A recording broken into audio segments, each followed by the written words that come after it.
Tout a démarré il y a 5 ans.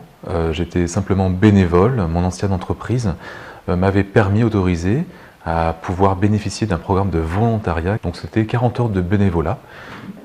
C'est dans le domaine de la maladie d'Alzheimer. Je n'étais pas du tout confronté, je ne suis même pas touché directement par cette maladie, mais j'avais envie à ce moment-là de me sentir utile. L'art-thérapie, c'est un moyen de pouvoir éveiller des patients qui sont soi-disant amorphes, atones, qui ont du mal à pouvoir échanger avec leurs proches, éveiller leur sens au travers du toucher, de la vue, de l'odorat, et éveiller une certaine sensibilité qui sommeille en eux, mais qui peut être éveillée à tout instant.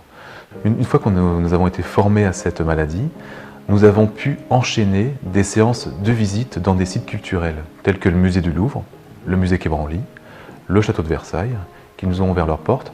Et c'est là où j'ai pris toute la dimension de cette association au travers de ces visites qui étaient dévolues à ces patients atteints de la maladie d'Alzheimer.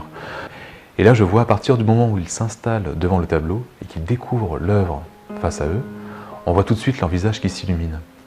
On sent qu'il y a une volonté réelle chez eux de pouvoir s'exprimer sur ce qu'ils voient. Ce qu'on recherche surtout, ce sont de nouveaux partenaires, de nouveaux mécènes qui puissent nous donner des subventions pour que l'association puisse grossir également.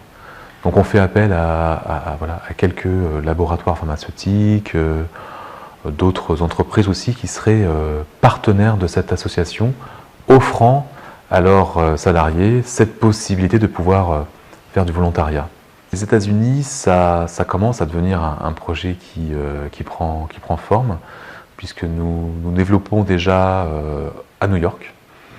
C'est un programme qui marche, qui prend de l'essor, et on espère justement développer un maximum de relations pour faire connaître cette association.